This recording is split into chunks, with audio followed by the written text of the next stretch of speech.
तो hello guys यार, आज फिर आ गए हैं हम एक और वीडियो लेकर जिसमें हम बात करने वाले हैं ऑपरेटर्स की। तो पिछली वीडियो में हमने बात करी थी कौन से ऑपरेटर की, यूनरी ऑपरेटर की, जिसमें हमने प्लस प्लस माइनस माइनस सारे वीडियोस देखे थे और अच्छी तरह से देखे। तो शायद उसको देखकर आपको ये फीलिंग आई भाई मजा आया। और मैं ये जो मजा है हिंदुस्तान के हर व्यक्ति को देना चाहता और ये मज़ा मैं सबको देना चाहता हूँ। तो आज हम करने वाले हैं अरिथमेटिक ऑपरेटर की बात। तो इसके लिए मैंने सबसे पहले op.java एक क्लास बना ली, फाइल बनाई op.java। इसमें एक क्लास है op और जिसमें मैंने मैन मेथड लिख ली। ठीक है, तो अब अरिथमेटिक ऑपरेटर या बाइनरी ऑपरेटर बोल सकते हैं इसको, क्योंकि पहले हमने यूनरी करा था, बाइनरी आता है, टर्नरी आता है। ठीक है, तो इसमें क्या करेंगे हम, कुछ नहीं करेंगे यार, जोड़ेंगे, घटाएंगे, गोलाकार करेंगे, भागाकार करेंगे। ठीक, अरिथमेटिक ऑपरेशन। ठीक है, अब इसमें क्या क्या होता है। सबसे पहले होता है प्लस, फिर होता है माइनस, फिर होता है मल्टीप्लिकेशन, और होता है डिवीज़न, और होता है एक मॉड्यूलस। ठीक है, ये 5 इसमें टाइप होते हैं अरिथमेटिक ऑपरेशन के। तो मैं समझता हूँ यार, प्लस बताना तो क्या है, टाइम वेस्ट करना है बस। अगर मैंने कोई आपसे पूछ ले कि हमें एडिशन का ऑपरेशन करना है या एडिशन का एक प्रोग्राम बनाना, तो आप 2 वेरिएबल ले सकते हैं और सिंपली एक तीसरे वेरिएबल में उसको असाइन करके a प्लस बी कर सकते हैं। सिंपल सी बात है, और इसको प्रिंट कर सकते हैं।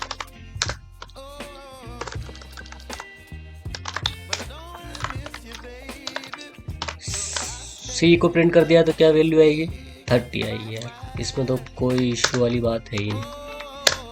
ठीक है, तो क्या आ गया, 30 आ गया।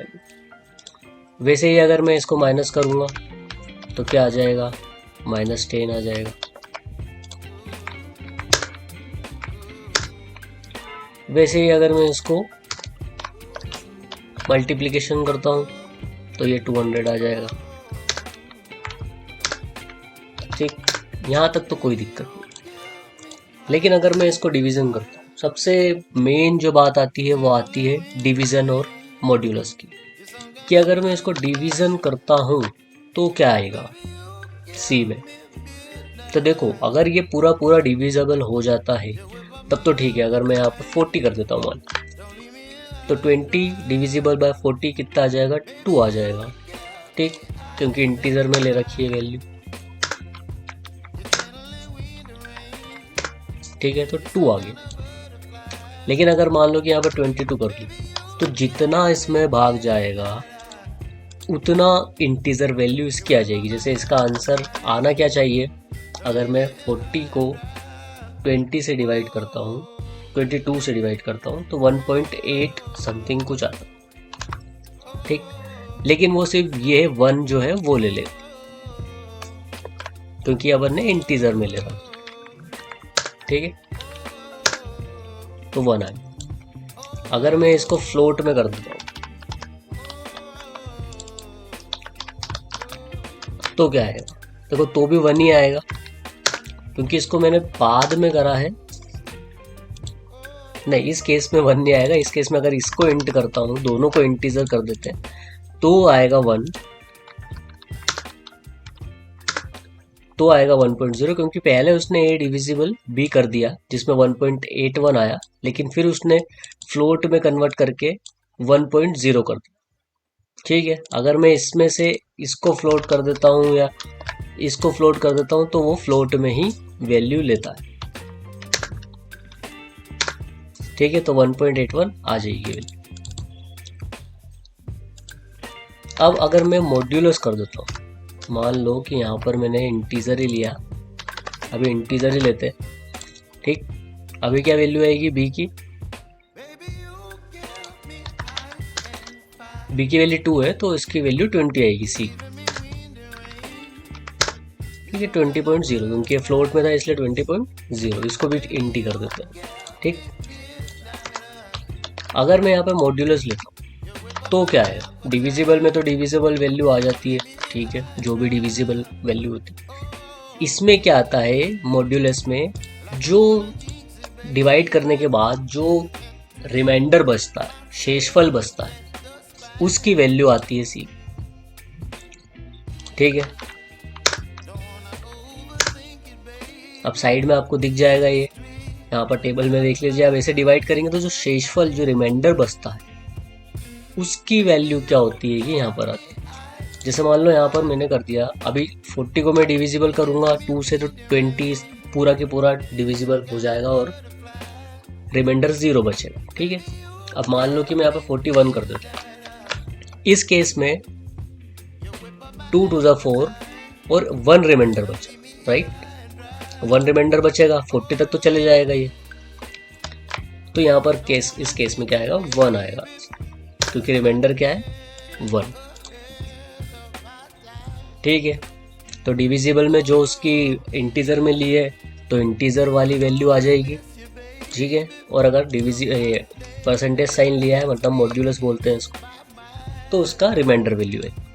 ठीक है, अब वापस से इतना इजी तो होता नहीं है अरिथमेटिक ऑपरेशन। अगर एग्जाम के पॉइंट ऑफ व्यू से बोले, मल्टीपल क्वेश्चंस के उससे बोले, या इंटरव्यूअर पूछता है उससे बोले, क्योंकि इंटरव्यू तो पता ही है आपको कैसा होता है और इंटरव्यूअर क्या करने बैठा हुआ है ये भी पता है आपको।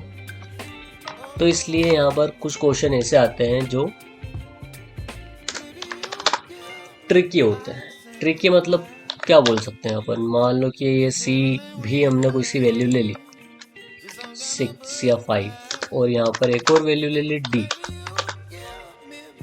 78। ठीक, अब मैं इसको क्या करता हूँ, यहाँ पर आंसर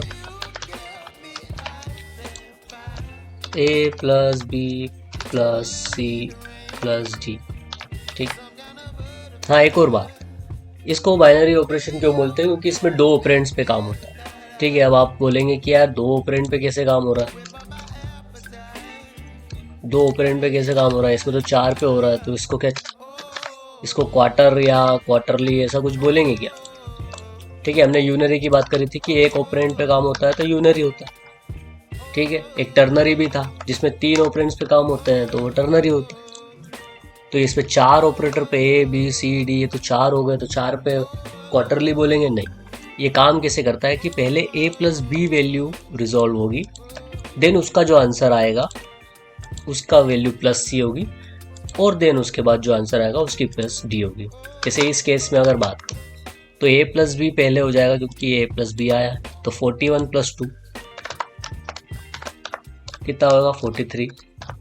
ठीक, फिर प्लस कितनी आएगी, सी की वैल्यू 5 है तो 5 प्लस डी, फिर ये 43 प्लस 5 हो जाएगा, कितना हो जाएगा, 48 प्लस डी, अब होगा 78। ठीक, इसकी वैल्यू कितनी हो जाएगी, ये हो गया 16, ये हो गया 11 12, तो आंसर कितना हो जाएगा, 126। तो इसे 2 के पेयर में काम करता है, इसलिए इसको बोलते हैं। आंसर प्रिंट करना था, मैंने सी कर दिया, बहुत ही बढ़िया।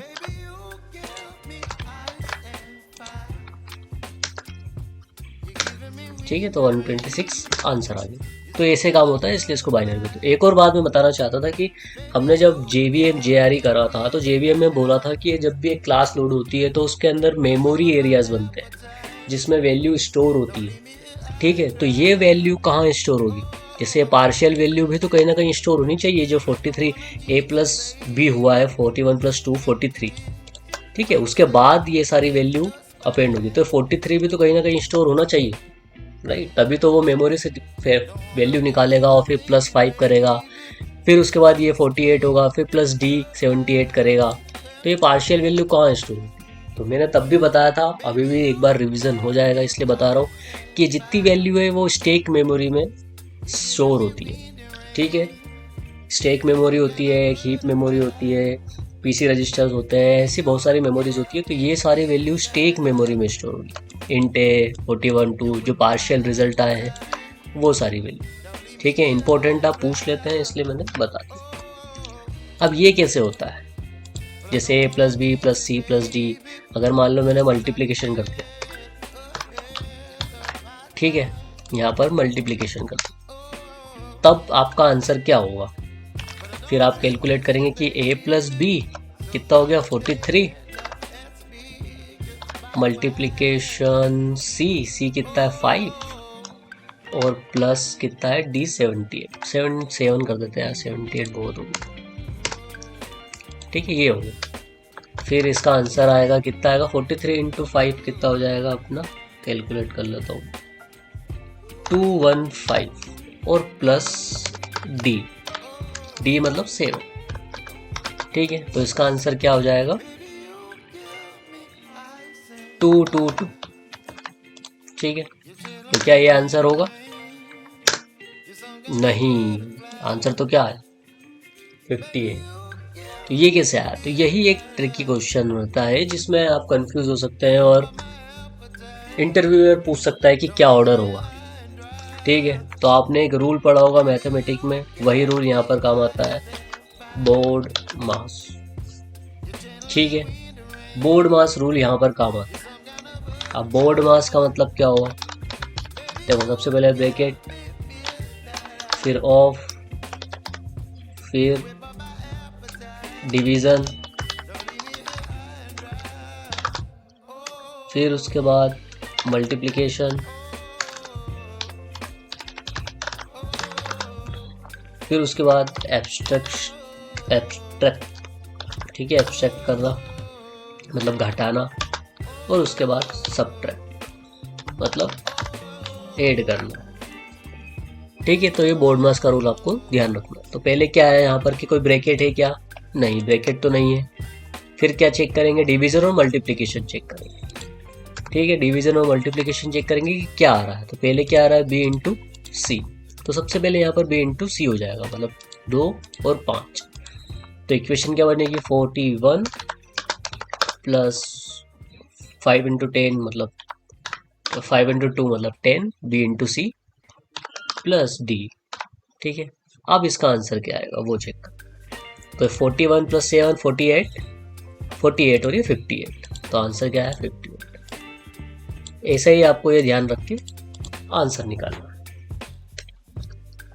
एक और कॉम्प्लेक्स आंसर लेते हैं जिसमें डिवीजन भी करते हैं, मतलब इसको ही चेंज कर देता हूँ।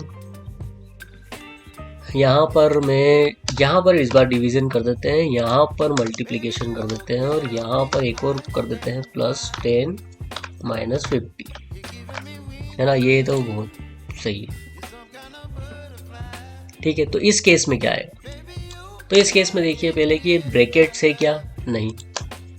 ठीक है, पहले क्या आ रहा है डिविजिबल, तो ये कर दो पहले डिविजिबल। b इंटू सी 2/5 कितना आ जाएगा 0 आ जाएगा, क्योंकि इंटीजर में है वैल्यू तो 0 ही लेगा। ठीक है, क्योंकि 2/5 कितना होगा 0 ही होगा, 0 पॉइंट समथिंग होगा, तो इंटीजर में वो 0 ही लेगा। ठीक, उसके बाद क्या है मल्टीप्लिकेशन। अब 0 से किसी का भी मल्टीप्लिकेशन वही होगा, तो आंसर 41 प्लस 10 माइनस 50। तो अगर हमने कैलकुलेशन सही की होगी तो आंसर कितना आ जाएगा इसका 1। करेक्ट, चेक करो, तो आंसर कितना आ गया 1।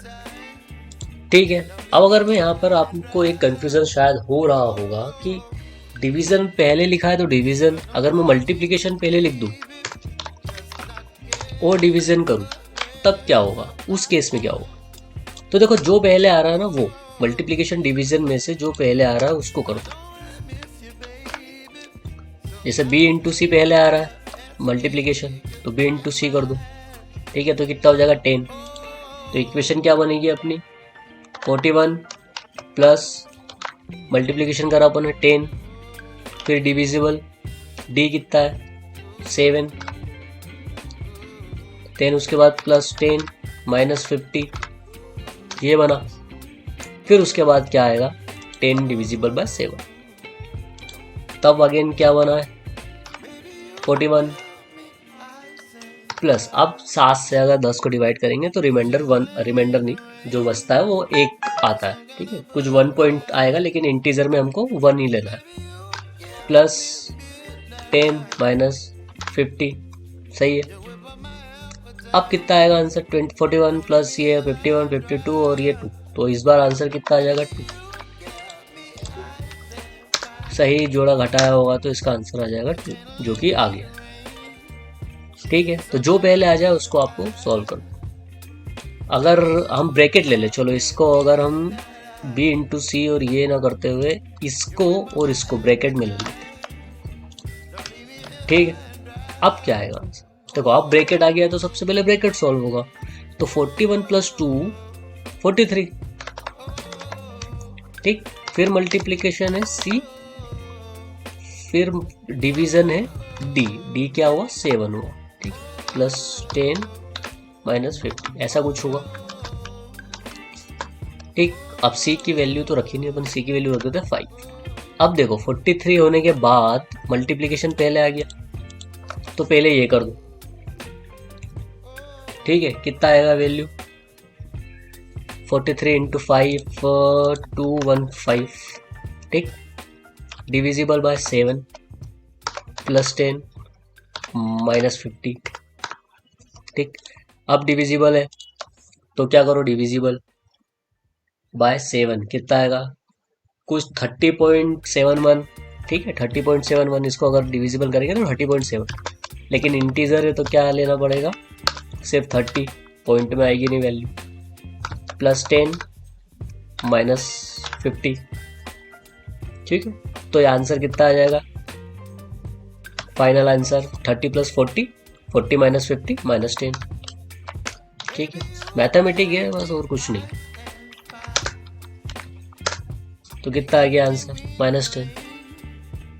बस ये एक अरिथमेटिक का ये था, तो छोटा सा। अगर वही मॉड्यूलस की बात करें, मॉड्यूलस सबसे इम्पोर्टेंट है, वो आपको ध्यान रखना है कि मॉड्यूलस में रिमाइंडर बचता है, उसके बहुत सारे क्वेश्चंस आते हैं जो आगे हम देखेंगे।